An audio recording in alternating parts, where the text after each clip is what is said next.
Hey, hey, hey, I'm Michelle. And I'm Greta. We are girlfriends who have always been seekers. We love learning, sharing, and most of all, we love having those soul-to-soul moments with our girlfriends. Our podcast is about spiritual connection and sisterhood. You are not alone. So grab your glass, get comfy, and join us as we make some noise, light up the room, and Get into it.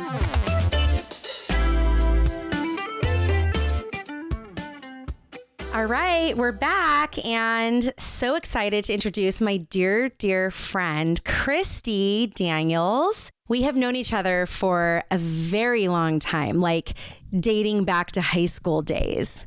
I won't give you the number of decades that was, but it has been decades. And if I had to describe Christie to people who didn't know her, I would have such a hard time narrowing down just a few words, because when I think about who she was in high school and who she is now, it's the same person to me, even though we didn't know each other as well then as we do now. But I always saw you as this girl who was so in tune with like herself, who she was in the world. You have such a warming spirit about you, Christie. Like anytime I saw you, I felt like I just wanted to give you a hug. Like that's how it felt. And never mind that you're shorter than me, which is also one of those things that's like, oh my God, you're so cute, right? Because people say that to me and I'm like, I'm a woman. Not cute, damn it. But you are really this like ball of joy and love and so many things. And so to have you here today to be able to spend this time and talk about something that's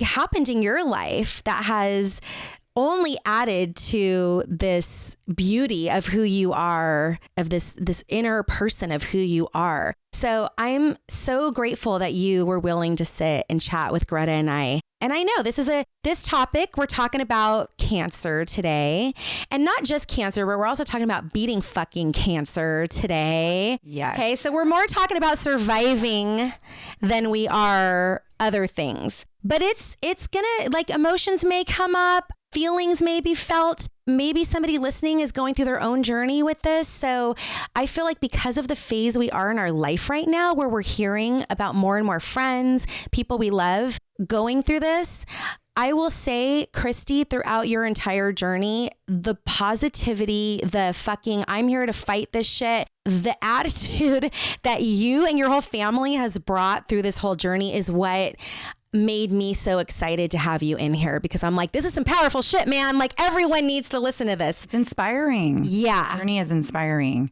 And, you know, breast cancer specifically touches so many families, not just the women that are diagnosed, but it's a family that's affected. I just read from the Cancer Society said that it was only second to skin cancer as the leading cancer for women. Yeah. And you know what? It's our boobs. Like, we're talking about breast cancer here. You're going to get into this, but like, this is another... Honestly, like that's one thing I remember about you is I always felt like, gosh, Christie feels, and maybe, I don't know if you even did or not, but I was like, Christie feels so good in her body. Like she was the cheerleader that was doing the aerials and these flips and all this stuff. And that's the other thing I think is really interesting about this is I always saw you as like this girl who's very connected to her body. And then some things happened along the way and you had to make some decisions. So let's let you tell your story. Can you kind of take us back from like the beginning? Like, how did you even know that you had breast cancer? Okay, well, that's a funny story. No, so we were actually having sex. Yay! All right. So it was a Saturday morning, we're having sex, and my husband's like, oh shit, he felt a lump. And so he's like, I have to tell her, but I can't tell her today because then she's going to sit on it today, tomorrow, and she's going to have to call on Monday. Wow. So he sat on it. Because this is Friday night sex. Saturday Something morning. like that. Oh yeah, you said Saturday morning. Okay, that's right. So finally Saturday comes and he's like, Christie, he was like, I'm like, just say it. Like you're saying, like, I don't care. Just tell me. Like what you're doing right now is killing me, but just get it out. Yeah. And he's like, I felt a lump. And I said, okay, I'm going to call in the morning. He's like, okay. So call in the morning, get a biopsy, go in. What they do is they do like a mammogram. They check the areas. I guess a lot of women have, I think it's called cloudy or milky something like that. And I had that. So it was really hard to tell what it was. Dense breasts. There we go. Yes. Yes. Uh-huh.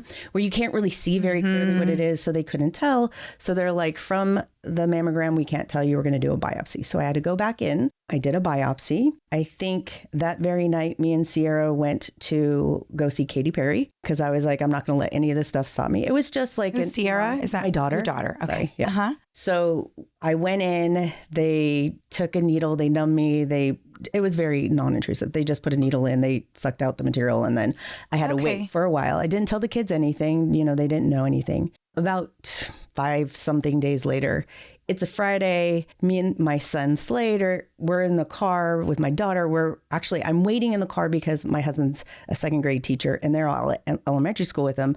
I'm picking them up and we're about to go to a Giants game. I get the call as I'm sitting in the car that it's cancerous. And Bill's like, do you want to go to the game? And I was like, fuck yeah, I want to go to the game. Are you fucking kidding me? See, I want to go home and sit and think about this shit. Attitude. We are fucking going to the game right now. There is just like we went to the Katy Perry, nothing is stopping me. There's no way I'm not going to do what I would normally do otherwise. So we went to the game, and then at the game, we had like a lunch with kids and we kind of told them. Real quick, Christy. Okay, so couple questions. How old were you when that happened? I want to say I was 38. Okay. 38 or 39. And so then you hadn't, or had you had a mammogram before ever? I think I've had them, but it was few and far between. So I did have one before, but it wasn't like, so what they say is your mammograms start triggering every year once you get 40. So when I had this cancer and then I had to go in for another mammogram to get it checked, they're like, we don't want to see you because you're not 40. And I was like, which is such bullshit. Such bullshit. I'm not just getting a mammogram to get a mammogram. I'm supposed to be doing that. Oh, we see it now. Yeah, are you going to make me say this? Like I have to stand here and say this out loud to you? But so like it wasn't because it was before when the actual time that you start getting pre-screened on a normal basis. Yeah, that needs to change. That insurance companies need to revise that. And the other thing is like, if you have a history of cancer, it would have been earlier, like, but I didn't have a history of cancer in my family at all. I guess my grandma did have breast cancer a little bit, but it was like when it first came out and she just had a mastectomy right away to like, and back then she probably didn't need to, they just did it because they didn't. Precaution. Yeah. That's all they knew. The treatment, like let's just remove the breast and move on. But I don't know how it was or what it was, how intense it was. So, okay. So you're at the Giants game, you tell the kids. It was fine. Like pretty much whenever we told the kids, because I mean, just to say it, I am a 3-time breast cancer survivor. You can get tissue if you need it. You can stop and take a breath if you need it. But that's 3-time survivor.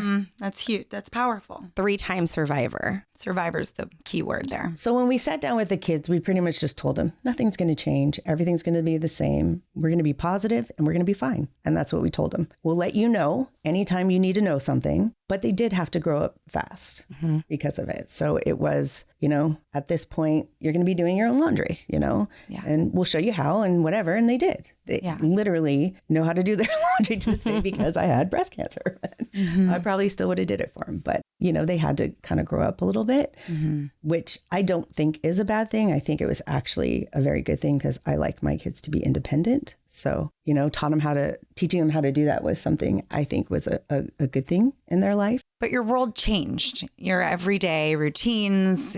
So I think the weirdest thing about cancer, when you're first told you have it, it's like you think you have a cold and eventually it's going to go away. And I think the hardest thing for me to really understand is that I will always have cancer and I will always have had cancer and I will always have to treat my life as if it could come back. It may come, there's no way. It's from here on out, you are dealing with your life with you having cancer. So to this day, it's me taking a pill every night, right? It's me dealing with osteoporosis. It's me going through menopause and dealing with, brittle bones and the things that you don't really do until you actually get older. I'm actually seeing that at a younger age. Is that from the chemo or radiation? So because my cancer is a hormone positive cancer, they put me through menopause. So they started by giving me just a pill. So on a cellular level, my it was trying to trick my cells into thinking that I had no hormones. So the way I like to think of it, and I'm not a cancer guru at all, but I think of it as hormones is my cancer's candy. It's its food. It's what helps it reproduce. And so what they try to do is take as many hormones out of your body as they can. So you're not feeding it. There's nothing. So it just kind of, if it's there, it has nothing to reproduce. It just kind of dies or fizzles or doesn't get activated, I guess. Makes sense. So they gave me, I don't even remember what the pill is. It was some pill on a hormone level. And then 2 years later, I got it again. And so the first time I got it, it was like right here. And literally like what Michelle is saying, like when I had cancer, I would go around to like all my female friends and say, feel my boob, feel my boob, feel my boob, just so that they kind of had an idea of what it felt like, what it was. I'm like, this is cancerous. Just test yourself, touch yourself. Yeah. Like you need to check. Yeah. And so this is what it could feel like. It could not feel like this, but just to make them more aware that they should be more familiarized with their body and check themselves more and what it could feel like. It is very common that your partner finds it too.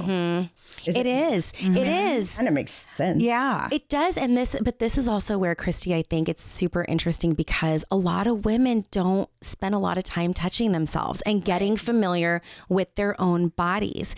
And so, which I think, again, yes, we're here talking about like all this awareness, but there's a bigger message here too. It's really about allowing women to feel okay with getting to know themselves. Well, there's nothing wrong with that at all. That's No. I would say there's more something wrong with not knowing your body than actually knowing your body. Yeah. Because you're really just feeling the like you would know, like on my leg, I have a scar. Like that's the same thing. On my breast, oh, there's one bump here.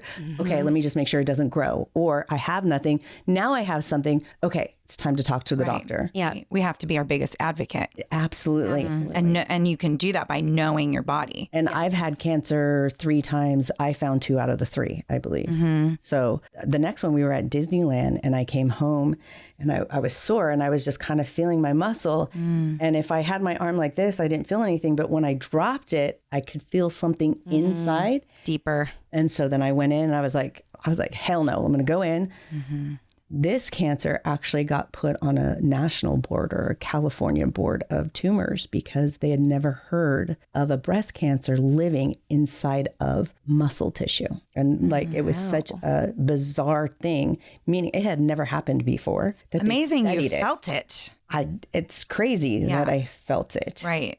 And, I think at this time I was getting CT scans once a year. So I would get checked once a year and make sure that it wouldn't come back. And it would have been caught then, but who knows how long or big it would have gotten by that point. So really quick on the second one, didn't you have that one radiated? Okay, so the first one, I went to go see a surgeon in San Leandro Kaiser, and he was like an old vet surgeon.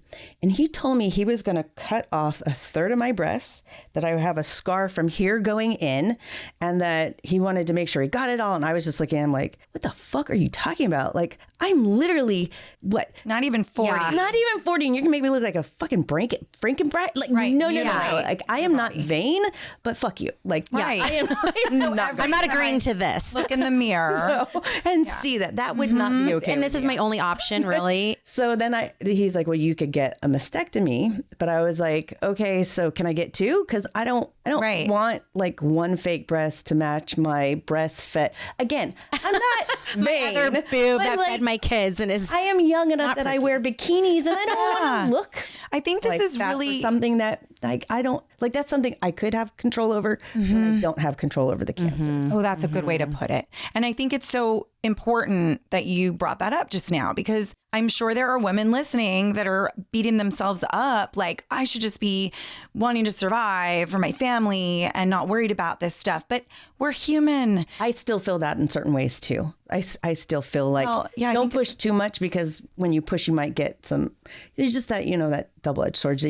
I think you always just kind of find a line to how far can I go and how far do I feel like I'm pushing it too much. Balance. Yeah. And anything in life. And that's Christie. You are a very balanced being. And I think, just my assessment being your friend is I really think that that's one reason why you've been so successful in how all of this has played out, is that you aren't the doom and gloom and you aren't the other, like, put on the rosy colored glasses and not seeing like truth, you know, for what it is. Like, I mean, you're like very real, you know, and like, this is the shit I'm dealing with. Yeah. What are the fucking options? Like, don't dick with me. Like, you know what I mean? Because, and I'm going to ask you like, yes, I don't want the Frankenstein boobs. So what else can I be doing here? You know? Yeah. So I love that you asked all the questions. So that's also key, I think, when you're dealing with this stuff is asking all the questions. 100%. And don't go by yourself. Literally have somebody else there because, well, luckily me going through this, my husband's aunt, my aunt too, but she went through a triple negative, the worst breast cancer around. And so she was my advocate too. Wow. And so she would tell me, make sure Bill goes with you, have him take notes. You're not going to remember anything. Record it. When you go into the doctor's office, record it. You're not going to remember so you can play it back. Things like this that she told me that, you know, he took notes as he was recording it and we could go back and look at it. In doing that, I talked to like a plastic surgeon. And so like she was saying, you know, like, no, we can only do one. That's on you. And like I said, I wasn't trying to get a fake boob to match like an old, like inflated breastfed boob. And I was just like, not doing it. So that's absurd. I had no idea that that's the way they handle that. So I didn't like what he was saying, but I didn't know what to do. And so my Aunt Janine, Bill's aunt, said, Christy, why don't you start asking him some questions and maybe you'll get a referral. So I started asking, she's like, you should get your genes tested. And so I asked him, can I get a genealogy test? And so I did get for the BRCA gene, which is more likely for all the females in my family to have breast cancer as well as to then have ovarian. Thank you. Cancer as well. So because yours is hormone related. Well, so yeah, I mean, I guess, but like if you carry a gene, it doesn't matter. You're more susceptible to it anyways. Okay. But I didn't have it. So mine came back negative, which is awesome for my sister, my nieces, and my daughter, because they're not any more likely to get it than to not get it. It's good information to have. Definitely. So if you do have breast cancer, doing a genealogy. And when I did it again, they're like, we could do a panel that is this big and just check the genealogy. We could do one that's this big, or we can do one that's this big. How much do you want to know of all the defects you can have? And I was like, no, give them all. I don't care. Take them all. You're not sticking your head at me. Yeah. Go ahead. I mean, I'd rather know than not know, and then see what I could do, than always be wondering, is there something else that could be? The wondering is worse for me personally. Yeah. So I also then asked him if I did, and I didn't want to do it, a mastectomy, could I keep my nipple? Because I saw it online and I was like, could I possibly keep my nipple? And if you have good nipples, you should keep them. I think I'd want different nipples. I had a hard time breastfeeding. They don't poke out very well. So I'm like, I'd like new nipples, please. But these are good things to ask for sure. But the thing about that is that he was like, well, we have a breast cancer specialist. There's only one person in Kaiser that can do that procedure. Would you like to go see them? And I was like, yes. Referral. Yes, I would. Touching. So I went from San Leandro Kaiser, which is 5 minutes from my house, to Fremont Kaiser, which is only like 30. And you know, this is what I would say the good thing about the Bay Area is I had Oakland, I had San Leandro, I had Fremont. If I wanted to venture out, I could go to Walnut Creek. Like there were so many options where if I wanted to go see another doctor, I probably could have. I went and saw her and she was like, what the he told you he was going to take off a third of your breast. I'm going to take out the size of a quarter. You're not going to feel it. It will probably fill up with pus, like, you know, liquid, whatever, not pus, sorry, liquid. You're not going to feel it. I'll make sure I get enough. And to make sure that you don't have a scar, how about I go in from here to here? And so on the side of the boob, kind of from side body up to the nipple. To the nipple line. And then she went around the nipple and then went in because it was right here the first time. Closer to the inside, like closer to your heart. And good, you asked questions. So I was like, okay, yeah, I'll do that. But then that was also with radiology. So then I went in and I did radiation. I think we decided I did it for 4 days a week for 5 weeks. So I would go to Oakland for radiation. First couple of times my Aunt Janine came with me and then I would just like go by myself, literally playing Jody Messina, poor Pinball, and like just crying in the car just to get it out. And release it. That's healthy. It wasn't anything but a great cry when I needed it, as my way. I was like, oh, I know that song. It's good. So I did all that. And then that was the end of my first journey. So then I went back to work. Everything was normal. How instinctual that you knew to get it out and have those cries and nurture yourself in that way. That's what I love about her. I feel like Christie has always had this intuitive nature about yourself that you've connected with. We're all intuitive, but I feel like you roll with it. You don't. It's funny because I don't have an awareness of that. Like you say that out loud, I'm like, yeah, but I'm not aware that I do that. I just kind of. But you act on it. I do. And a lot of people don't. They sit and just get stuck. And that's what I've always observed of you on the outside is like, oh, I know we've talked about this before where I'm always like, you're this woman who's been like, very sensual and this and that. And she's like, what? I'm all girl. Hello. Like, but it's these moments where a lot of women cut themselves off from that feeling. You said you act on something happened to say, do this, right? Put on that music, cry. There was something that came up for you and you just followed it. Whereas other women may hold it in or push it down or I've got to murder this, right? You're an expressive person that way. And on the other turn, it was like also listening to the other songs where I was singing at the top of my lungs and just in a car belting and crying. And, it was just, like a fun ride. So one, you're not thinking that about energy it. go out of your body, like release. And so the other thing I would say about like everything about cancer is everything changes. So I learned quickly, don't look 2 steps, don't look 3 steps, don't look 4 steps. You literally need to look at the 1 step ahead of you. Wow. And then make a choice from there, because from that path, there's probably about 5 different ones that it's going to go in and you don't know which way it's going to be. So if you're trying to map out anything, it's emotional, it's draining. And I just never looked past the next appointment, the next procedure, the next phone call, whatever it was. Oh, wow. I just went from 1 step to another, learning early from that, cutting off 1/3 of my boob to it just being a quarter, that it changes on literally on a dime. Like you could be on an emotional roller coaster if you let it. It is. And it was until I finally said, I can't do this. Like that's putting myself out there way too far. I can't do that. Yeah. Rein it in. You can't control anything but what's next. And that's so toxic. It's like the worst thing. Yes. That's the last thing your body needs. But that's, I think, how our minds are wired, though, is we're always like, we got to plan, we got to do this. We got to make sure that if I do this, then this is the next. And I would imagine that with this journey, as you said, it's a step, it's moment by moment. Okay. Wow. Fast forward 2 years later, I get the muscle. And so they did surgery. They removed, it was pretty big, like 5 centimeters by 4 centimeters by 2 centimeters of a muscle. I was like, you're taking my muscle out. I'm like, what do you mean you're taking it? They're like, you don't use that muscle. Why do we have it? Okay. Anyways. Okay, good. Great. So I haven't needed it. Like, I don't know. It's fine. Oh, you don't even see that. We're looking at her scar right now for our listeners. We're just her scar that's sort of. And I think it goes a little bit right there. Yeah, on the inside of the armpit. Great job. Kind of going down to the breast. It was the muscle right here. And like I said, if I would raise it, you couldn't feel it. But as I went through this, you could. So I went in and they removed it. So because it was cancer the second time, they're like, we recommend chemotherapy. And there it came. Yeah. I need a song right now.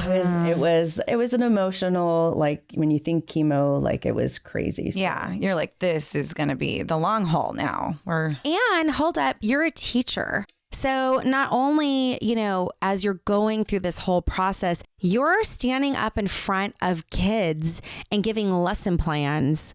So when I first got it, I was obviously teaching, and then I was still teaching, and literally on my prep, which is the period you don't teach, I think it kind of connected to our lunch, and we have block periods. So I have about a 3-hour period in the day where I could go. So I would go and do a procedure in the middle of the day. One time I was doing a CT scan, and actually they did it on my hand and the needle came out, or they had to put it in my hand because they did it here. The needle came out. My arm was swollen. I had to go back to school, and I was like, this is kind of a lot. I was fine. And, and I'm telling them, and I mean, that's the thing is, like you said, sometimes I'm TMI because I'll tell my kids everything. What grade do you teach? I teach high school math. Oh, okay. Mm-hmm. So it could be anywhere from 9th graders to seniors, but they're wonderful. Like they've been absolutely amazing, like supportive. Mm-hmm.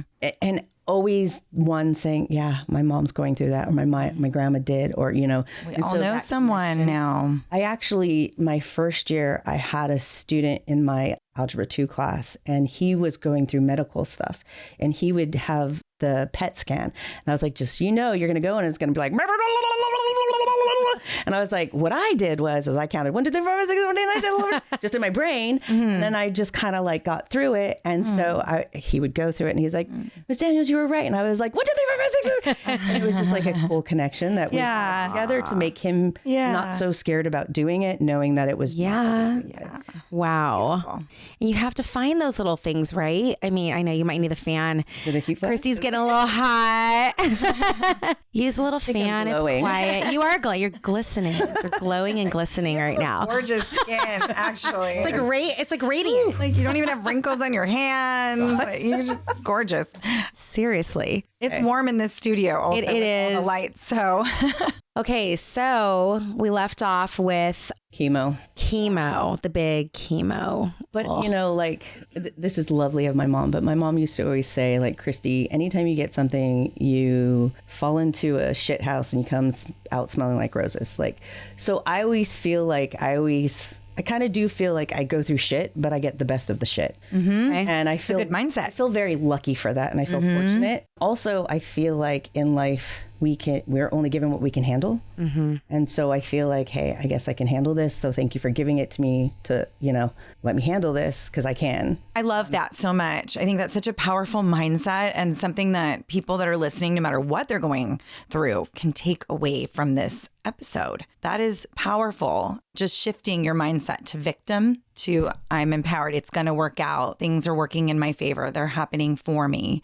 It's from beautiful. Victim. Yeah. Yes, just want to clarify. victim. I think you said to victim. Oh, yes. From victim. From victim. Yeah. To an empowering thought. Totally. A positive mindset. So chemo was crazy. I think I did, like I said, the best of the worst. It was, I'm not sure if it was, I think it was maybe 3 or 4 sessions of 3 days a week, I think is what I did. I ended in July and 2 weeks later I was in Costa Rica on a... Damn, you are just like... I'm not going to stop. Back. Like I mean, I was bald, literally bald. My husband shaved his head with me. You have a very supportive, epic partner. I was reading through some Facebook posts to get... It's always crazy to see it pop up. But yes, that what I would say is 100%, 99% what also got me through. Yeah. But so he shaved his head with me. I told my students, one of my students gave me blue and purple dye and I dyed my hair or green and purple because I would never do it any other way. I literally had my kids shave my hair. My husband shaved my hair, me shave my hair before it fell out because and then I was in Costa Rica, like bald, whatever. And I used to wear stuff over my head, not for me, because I didn't give two shits. It was more for other people so that they didn't feel a certain way.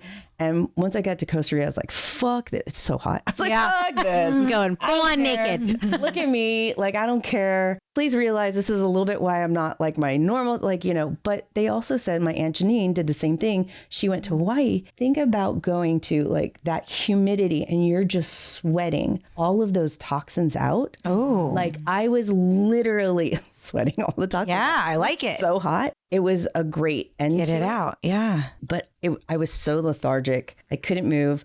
We literally were getting our roof redone and there was like 4 layers of roof. So I was laying in bed, chemo, and I was like kind of like, and I could hear him go, oh my God. And just scraping. I was like, this is fucking horrible. Oh no. Finally, my cousin, he's really big in the weed industry. He got me some Rick Simpson oil, which is a cancer-fighting marijuana. I call it tar because it literally looks like black tar. Wow. I would sit there in the backyard just to sit in the sun and be out of the house. And I would sit there and I would just literally just stare at the ground. Like I couldn't move. I couldn't do nothing. Like it was just lethargic.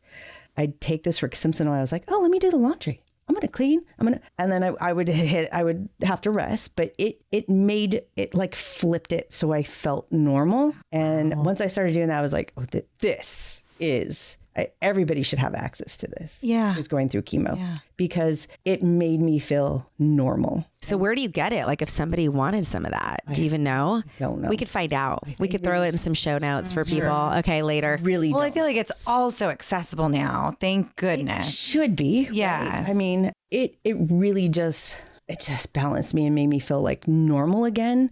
So that when I did do this chemo thing, like it didn't take me out. And that was what, 2018? That was 16. That was the second time. Okay. So literally July, maybe 1st, I did my chemo, like the 15th was supposed to be the end of it. Went to Costa Rica, started teaching in August again, bald. Literally nothing on my head. You are a warrior. I'm doing this shit. Like, I mean, I am what I am. I told him what happened.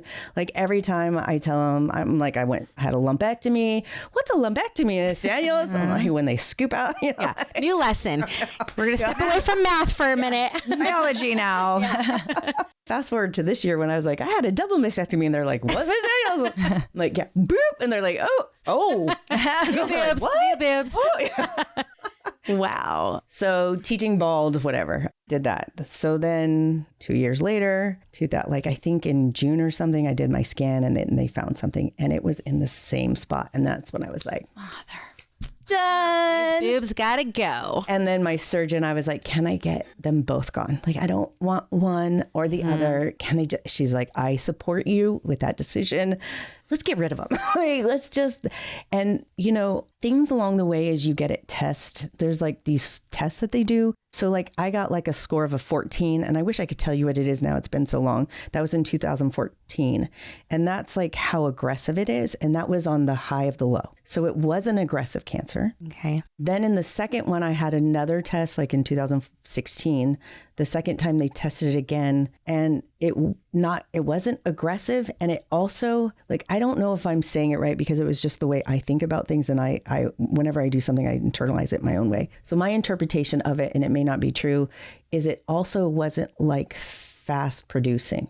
So I think that's why the chemo didn't do anything, because a chemotherapy will attack a cell that's going Aggressive. fast. Yeah. Chaotic. Like, Interesting. yeah. So that, and again, my interpretation. The first time I had cancer, they removed a lymph node, and I had microscopic cancer in the first one as well. They didn't do anything in the second one, but when I had it the third time, they removed. I was asking Bill last night, he said like multiple, so like 4, 5, 6, 7 of them, and there was a microscopic amount of 2. And that's when I was just like, we're done. So then I just went in, and I had that surgery was crazy. I had like drains and bulbs. I had like literally like 4 maybe, 2, one on upper lower, where it was draining. The Drains fluid, sounded like a nightmare. It sounded that was miserable. definitely the hardest. And then the other thing is I am not good with medication. Like it affects me. I'm little. It always has, and it affects me. So the first time I went in, I was like, dude, you don't need to give me a lot of anesthesia. Like, you really don't. So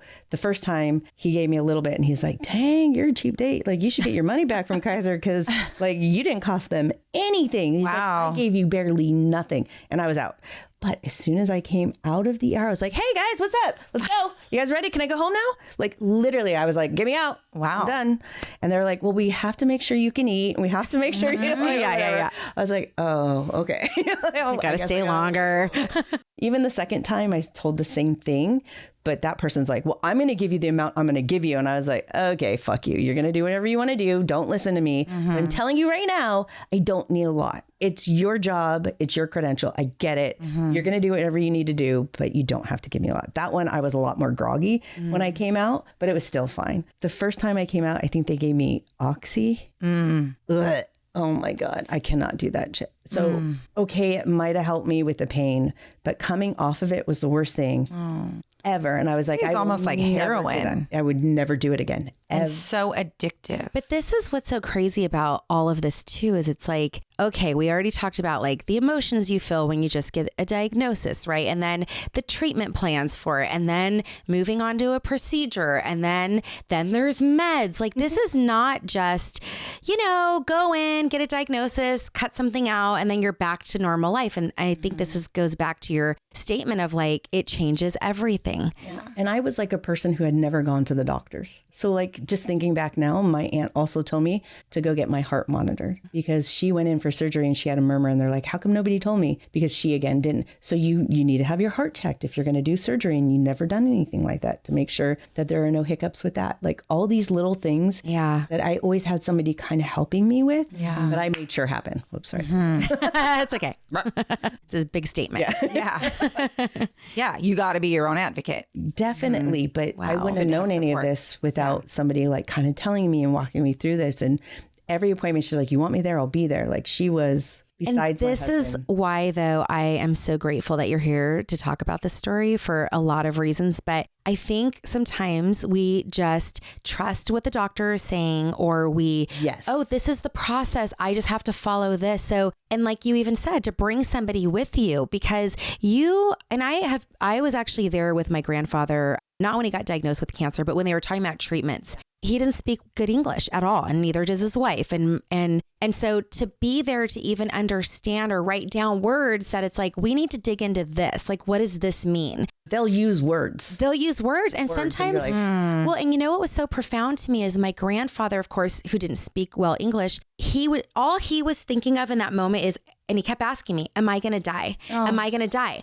So he's sitting asking any questions. He wasn't. No, he just wants to know, is his life over or not? And I'm like, whoa, we need to know, like, are there studies on this? You know, because he was also older, you know, all these questions. And so I love that you brought that up, because for anyone who is listening that might be going through something like this or anything, it is good to have at least one more person who is not, you're not the one experiencing it, because you're having your own thoughts and emotions at that moment in time, right? And it could be emotional and it could be physical and it could be like you're probably not thinking about all the things that somebody else. Right. Emotions are high, stress and is high. Even the studies, like I remember our good friend who we went to high school with, she had a son die who was 6 years old. And, you know, there are different studies with cancer, whether like my grandfather who was 80 something who dealt with it, a little one who's 2.5 who gets diagnosed with it versus a 30-year-old. So there's so many unknowns, and sometimes the doctors don't even know, and that's okay. With cancer, they don't. They don't know, but we have to ask questions. It really depends, I think, a lot on your doctor. And if you're not feeling it, I really recommend you going somewhere else, because and you're allowed. You're allowed. We are giving you permission to find someone else. It's hard, and I kind of stumbled into it, but I would, if you have it in you, do it, because, you know, my oncologist was like on boards and she was like on panels and she knew so much. So she knew all of the research or studies or things that, and the ones that are like the where they were doing, you know, oh my God, trials.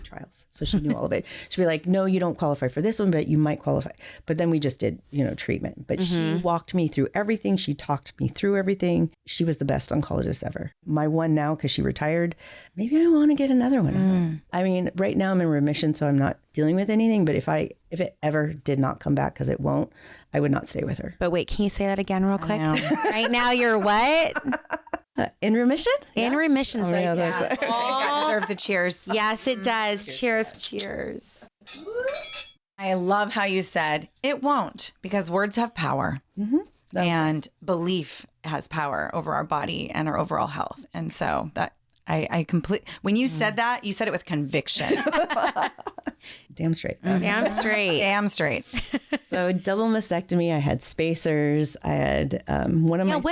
Explain the spacers, because I don't really understand that. So first of all, my first time I had cancer, I went through radiation, right? That plastic surgeon told me, if you get radiation, I won't touch your breast at all. You will not get breast implants at all. And I was like, okay. Yeah, she was kind of a biatch.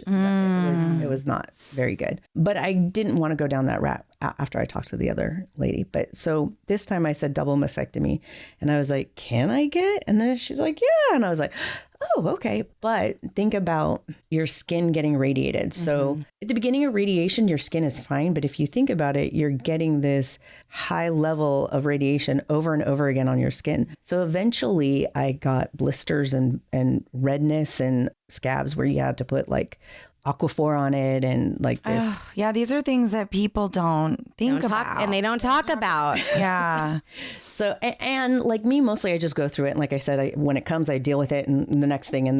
But I don't think about it until it comes. So I kind of tend to forget about things. But yeah, I mean, was it fun? No. Again, I do feel like I had the best. I mean, I was literally sitting in there in radiation with a fucking 18-year-old that had a tumor in her brain. Like, what the fuck am I going to complain about? Like, I can't. Like that, just looking at her and just saying, you're fucking awesome. Like, Yeah. you know, and just sitting in this room with these people that have all this stuff going on, you know, where I only had 4 treatments for 5 weeks.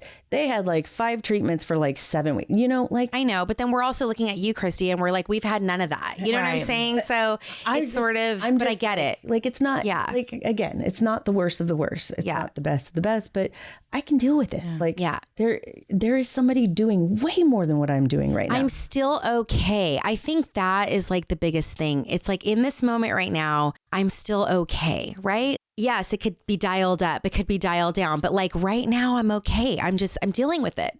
Dealing with it. Definitely. So well, I don't know. What was I saying? You were saying The skin, how it is affected. because of spacers. We were getting to the spacer So talk. the radiation literally it ruins your muscles. Like it's like deteriorating the muscle. Like it's not. It's making it almost like melted into like not. So like your muscle has, you know, they can expand and, you know, Contract and expand, and it's fibrous, and it's it can't. Okay. So when I had the double mastectomy, they put in these pouches. And then they fill it up with liquid a little bit at a time until you get to pretty much was the max capacity of what I could actually get in this that's breast. the spacer They're stretching the muscle. So anybody who's had a breast augmentation. would know that they could probably just go in and do it because you have tissue in there. I have nothing. You have Right. space. All it is empty space. Right. So for me, I was filling up what my kids had sucked out. So there was this ample space, right? From nursing, pregnancy, all of that. But you are down to 0 again. And with muscles on this side, my side that had breast cancer, with that weren't really going to expand what you may want, or you needed to figure out how much, I guess, was the capacity of the muscle. Okay. So that was another thing. Like I would go in and I'd say, okay, fill me up. And she'd fill it up. She's like, do you want me to stop? I'm like, no, keep going. She'd fill it up. She's like, okay, I'm going to go get another one. I'm like, go ahead, fill it up. So she filled it up so quickly. She's like, dude, you're non-human right now. Oh, wow. But this could be a really painful experience. Oh my God. So at one point I was like, go, go, go, go. But it was at the end of it. And I was like, this is intense. This hurts.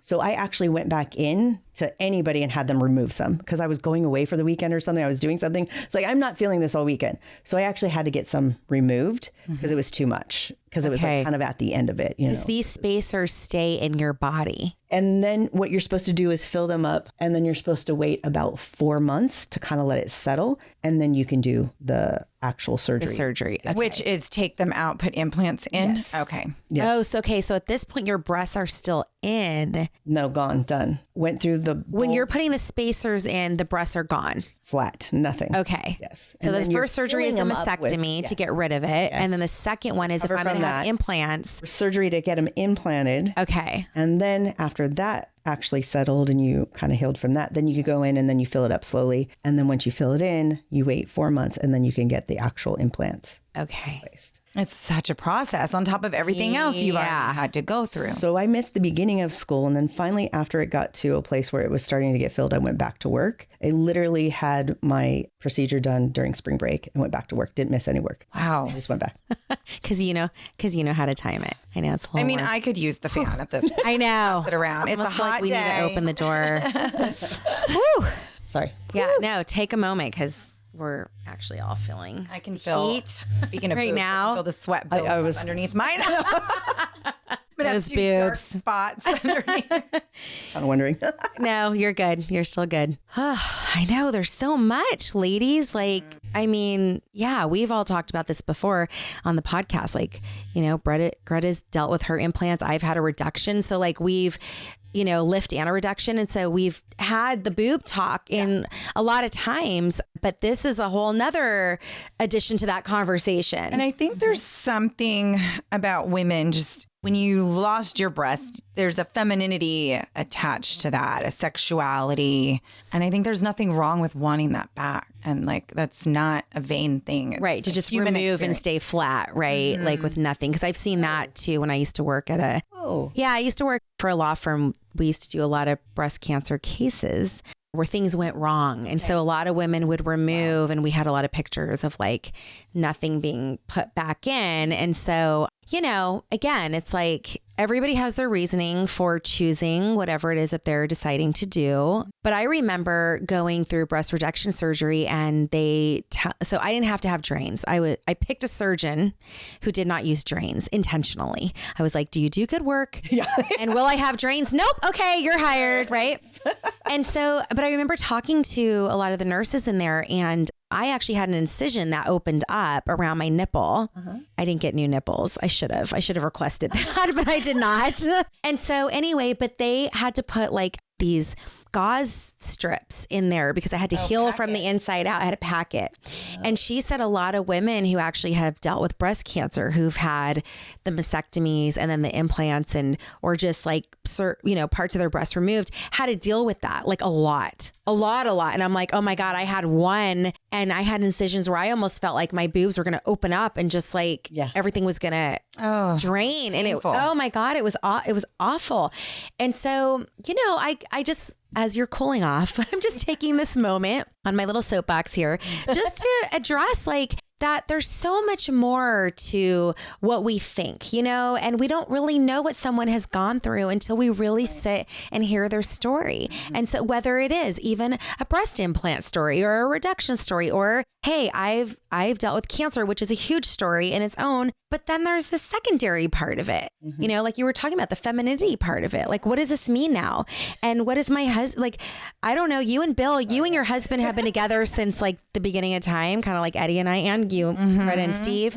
But still, it's like, never questioned that though. That's you knew was like you're saying, like my saving grace is I never knew I knew every decision I made would never come back negatively and affect me. Like I always felt supported, and amazing. He never even batted an eye. It was like, you want to do it? Let's do it. You don't? He had your back. Amazing. He had your back. Yeah, we need to give Bill props for a minute. You kind of did a little bit ago, but like, honestly, I mean, he has been like your rock.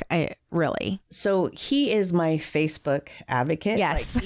Like, he kept us all informed as she was going through everything. Asking for positive vibes, positive juju, and prayers and love. And it like, I am not politically correct. I'm very blunt. And so I don't really do social media because I don't want to get in trouble. Like literally, I don't want to not like something. I want to, like, I just don't. And the way I word things is whatever. So he's always done it. And so just his messages and his support, we were a united front. We were 100%. You could see that in the post. Yes. And he took care of me. Like, this is what I'm saying. If it would have been him in this situation, me having to take care of him, I'd be like, where are we getting dinner? How do I buy the ice? Like, he literally, I was like, okay, so even now I have to do like certain tests and I have to have a high protein diet. So he'll go out and he'll buy the meat and he'll do everything that he needs that I need for that test, in order to be ready for it. And he makes sure, he's like, okay, take your pills, don't do this. Like, he's just so supportive and helpful and takes care of me. Teammate. So much. 100%. Like, what a blessing. Huge. And if it was him, he wouldn't have called the doctor. And yeah. Okay, hold on, Bill. We're going to say this part of it. I love how he sat on that for you so that you just didn't sit there and worry all weekend. It's amazing. That's a tender love. Mm-hmm. Yeah, I don't know if I could do it. I mean, I'd almost want to be, because I am a reactive person. So it's almost like, you need to know right now, it's urgent care, right? Like, I don't even know if I would have paused. I think it would have been like, I felt something just like in that moment. Yeah. Totally. Yeah. It was pretty amazing. Wow. Okay. So, Christie, you had the spacers, you dealt with all of that, went through that whole experience, and then went ahead and had the surgery. Yes. And that was during spring break. I had it at the beginning of spring break. And saying you're going to have, this is another thing, saying you're going to have a surgery during spring break is one thing, but actually getting an appointment. Is yeah. I wanted to do it, but I had to make sure, like, even whenever I did my surgery, a lot of times I would just say, whenever it comes up, just give me whatever. Like, I don't care. My third time, we were in Minnesota with my family. My family lives in Minnesota. We flew out there. I didn't have a plane ticket home. We were supposed to drive home with my parents in a motorhome and go to like Yosemite and I love it. You're always Some on places. the go. She is. Yeah. She's always on the move. caravanning home, going to national forests. And I got the call that says, your surgery is going to be on Monday. I was like, okay, I'm getting a flight and I'm coming home and I'm going to my surgery. And I went home and had surgery instead. Wow. So you just have to be open and available. And like I said, it happened so fast. Yeah. You just got to do it. You just got to action oriented do it. It's hard to work and do it, but I did it as much as I could. I hated being out for the kids. It's horrible, but they 100% understood every single time. It was literally 1 year I was out in the beginning, 1 year I was out in the middle, and 1 year I was out at the end.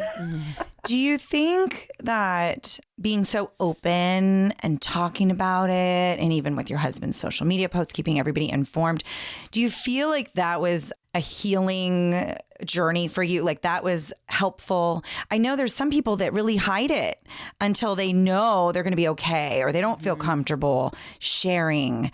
And I don't even think I ever thought like that. I don't. You were just like, this is what's happening. It's your personality to share. Yeah. 100%. Like if I could help somebody, that's the teacher in me. I'm going to help. Like, and also, how can I help you?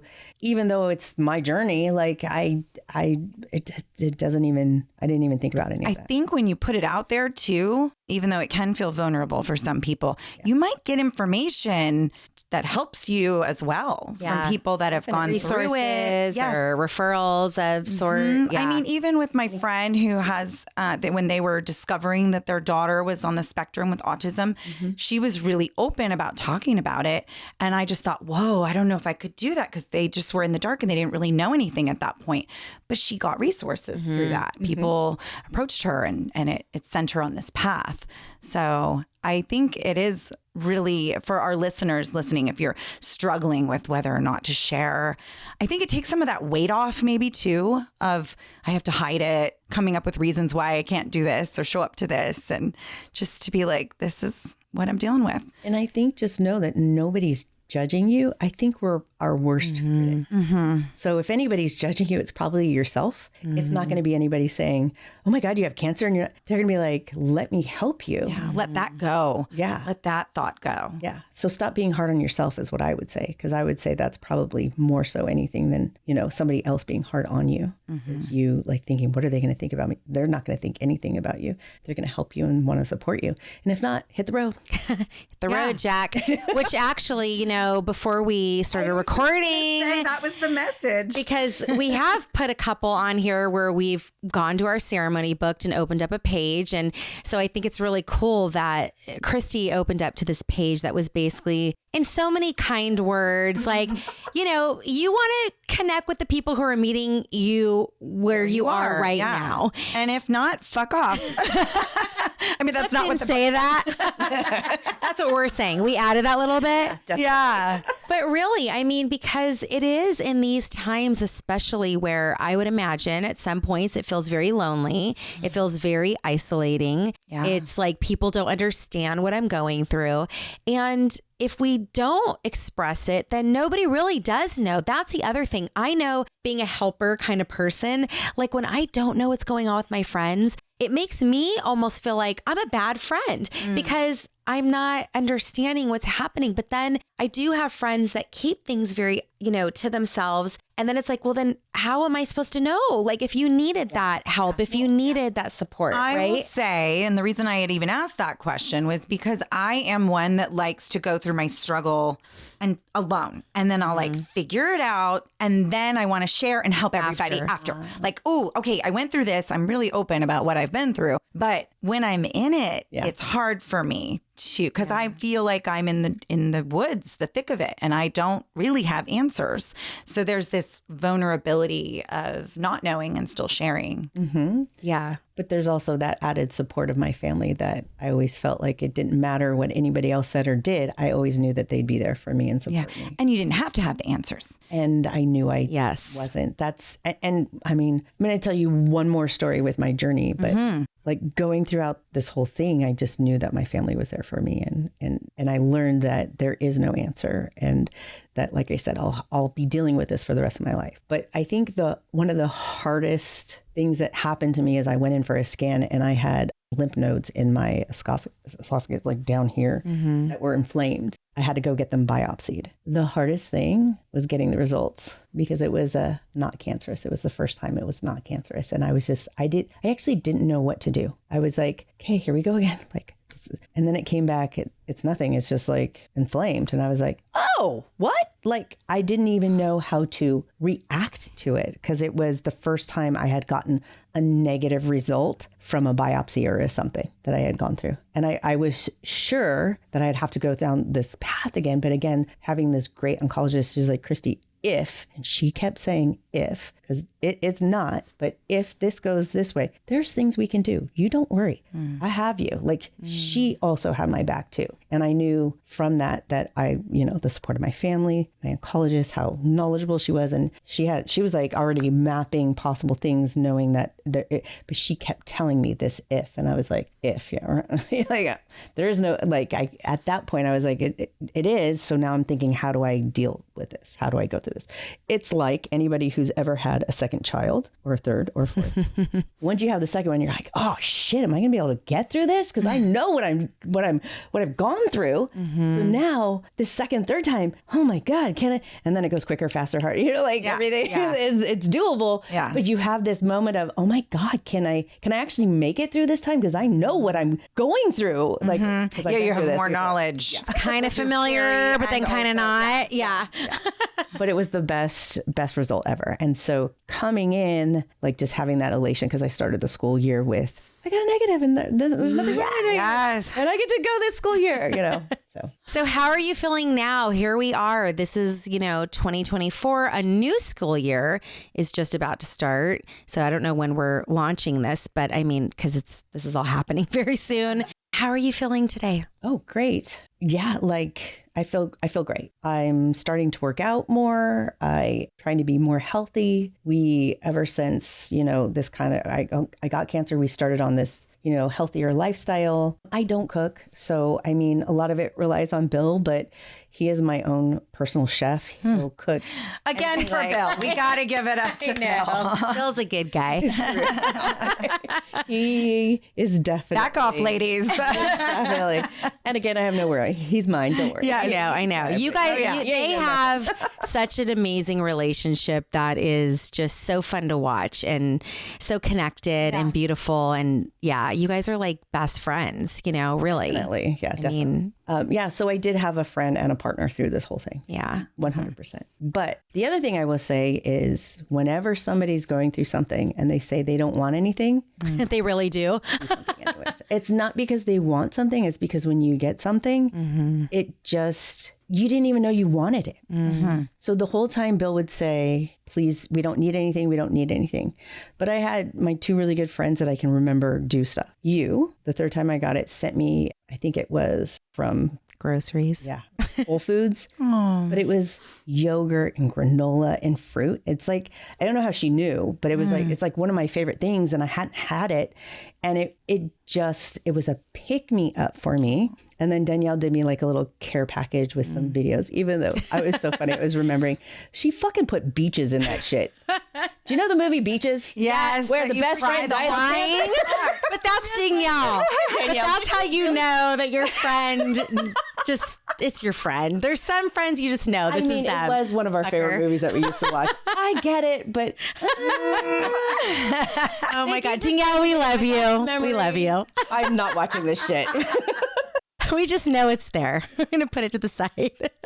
Oh my God, I freaking love it. The fact that she did something like, and not even knowing that I needed it, but getting it and just feeling like the little giddiness, like where you're not feeling that kind of stuff, And you feel loved. And this is so good for people who are listening to hear, because I think a lot of times if you know someone who's struggling and going through all of these challenges, you don't even know what to do. You're kind of at a loss a little bit. Like, well, what's this going to do for them? This isn't going to help. But even as the person, you may not even know what you want. Like you're like, we're fine, but you're in your mind, you may also be like, I don't know what I need right now. Like, I don't know. It was hard to put into words because, like I said, Bill cooks. So, like, I'd be home all day alone with spacers, with bulbs, with whatever. And I'd have to get up and cook myself something. And Bill would say, do you want me to come home at lunch? I'd be like, no, because I'm not needy like that. I can figure it out. Even if I eat cheese and crackers, like it's fine, which is growing up now still.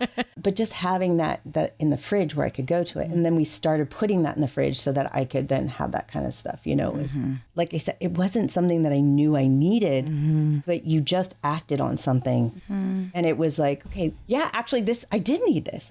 We have I have a really good friend that has MS, and she's a teacher with me, and she taught my daughter, and she struggles, and she's out of school as well. But they don't cook. So like just recently we do like these meal prep. We do this one really big thing. We brought it to them. Half of their family's vegetarian, half isn't. And you know, our daughter is, so we do two kinds too. We brought it to her, and she is like, oh my God, I love you guys. Like people say, how can I help you? Her specifically, she's like, I don't cook. He doesn't cook. Like, this is what can help my family. Yeah. And that gets expensive, but ordering out. I mean, we have all these apps now and services, but I really don't want to ask people, can you give me food? Like, right. But this is so interesting because, and Greta has a garden and she's an amazing cook and finds the joy and the love and everything that you put your hands on. But food is such the staple. It's how we can survive. Like, and I guess that's sort of like, for me, that's where my mind went whenever I'm, sending something to friends who I feel like could use something. It's like, this is the basic. Like, if we don't have this, and if we're healing, and what are the most important like blocks of things that we need, right? And like now where I am today, I probably would have been like, I'm going to make you a hypnosis video and like something to listen to, but that would have been good too. Like totally. And I just didn't have that skill yet. Anything from the heart that you give, yes, is what someone would want. I agree. Comfort, and I think of what you might want. Because they can't tell you sometimes. It's just. I just think any kindness, thought of kindness. Just do it. Yes. Oh, that's a good point. Right there. Don't ask. That's what it is. Just do it. Okay. If the question even comes in your mind, just act on it. Because everybody says I should do something for them, then just do it. And it doesn't have to be anything. It just has to be something. Yeah. It's not the thing. It's that you did it. Oh, yeah. And the feeling you get when you get it. And it really, like you said, you don't even know you need it. And then it's helpful. And it's like, oh my God, like they read my mind. And Yeah.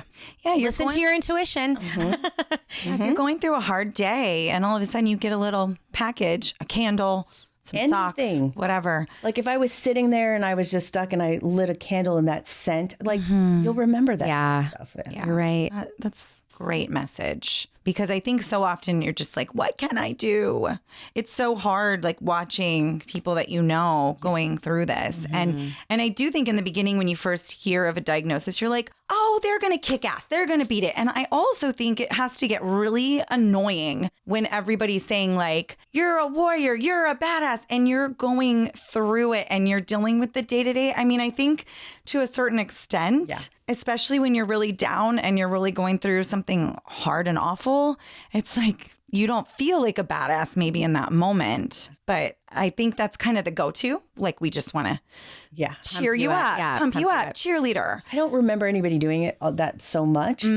Mostly my contact was through social media, and Bill did it. I literally have to go into it and look at it to see it. I see a lot of that on social media. And, like I only looked at it when I was ready and, so, but I think it depends on the person too. But I don't remember anybody saying like, you're a badass and feeling like, fuck you, I'm dying right now. Okay. That's good to know too. I don't remember it annoying me, but it wasn't like aggressive or lauded. Yeah. But I mean, that kind of stuff wouldn't annoy me anyways. But I think it depends on the person. Right. And where you're at in your journey. Yes. I know. I'm just trying to think of like what would help. I think it's just knowing that people are there People care. yeah, you know, it wasn't what they said. It was that they were saying something. So especially like in Facebook, you can thumbs up something. That's nothing. So a thumbs up to me was like, I didn't even like that. You can't even. Did you even read this? Sometimes you don't even know if the person read it and they're Right. just when they would make a I love comment. you, Christie, or, Okay. and they would say you're amazing, Christie, or of course you got this, Christie. Like that's how I knew that they knew I was on a journey, just because they commented versus just thumbs up, thumbs down. right. Yeah. And reading those actually helped a lot, not feel alone, you know, because I was alone a lot at home because everybody else, their life went on, you know, like, Yeah. and I was taking care of myself during the day. Do you think it would feel lonely? Definitely a little bit, you know, like at times, you know, definitely. But then my family would come home and I wasn't. Yeah. And I would never ask anything of anybody that I could do for myself. So he would say, do you want me to come with you to this appointment? And sometimes I say, yeah, I do. And then sometimes I say, no, it's just, you know, it's just the appointment for the blah, blah, blah. I can do it by myself. I'm fine. I'm a big girl, put my big pennies on, you know. I got this. But yeah, I don't know.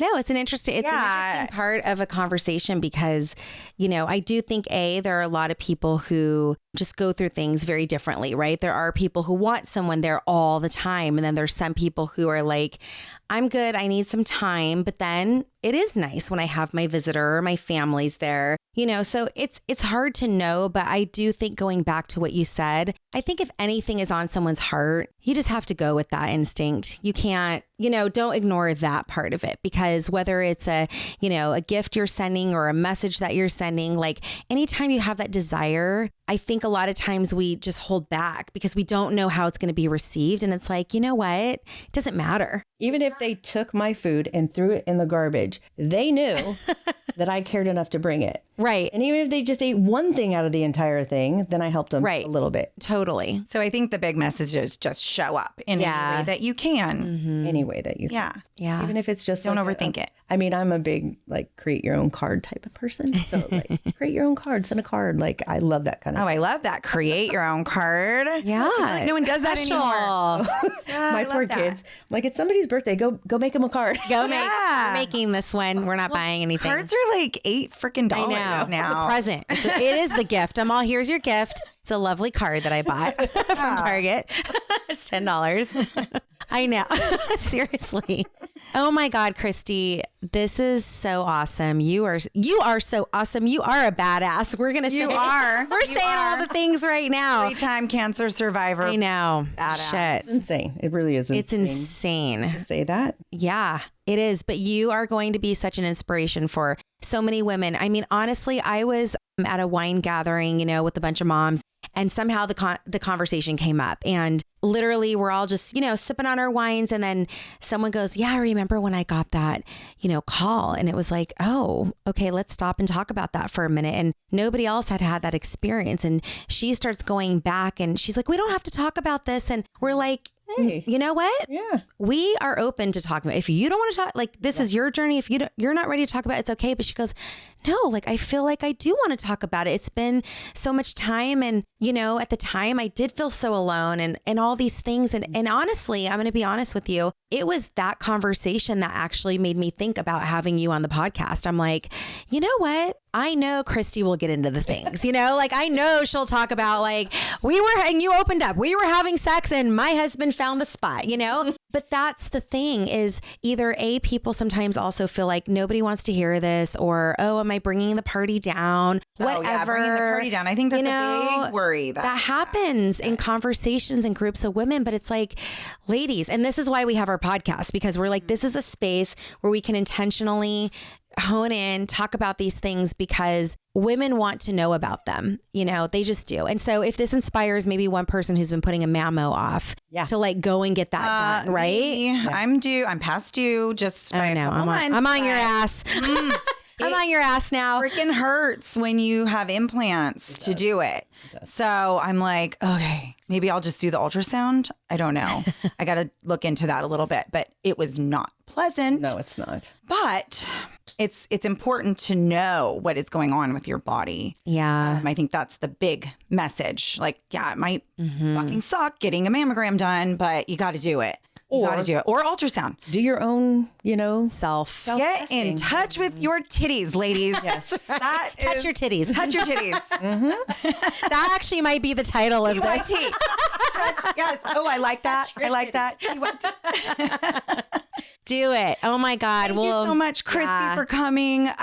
We appreciate you sharing your journey with all of our listeners and with us. I feel like I've learned so much more. I would say most of us know somebody going through this.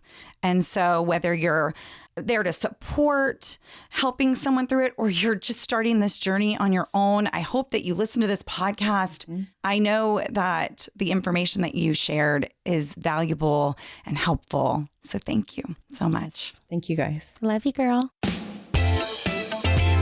Thank you for tuning in to today's episode. If you liked what you heard and we're your girls, please share and add a review on iTunes so we can continue to grow our circle. You can also find us on Instagram and TikTok at That's My Girl Podcast.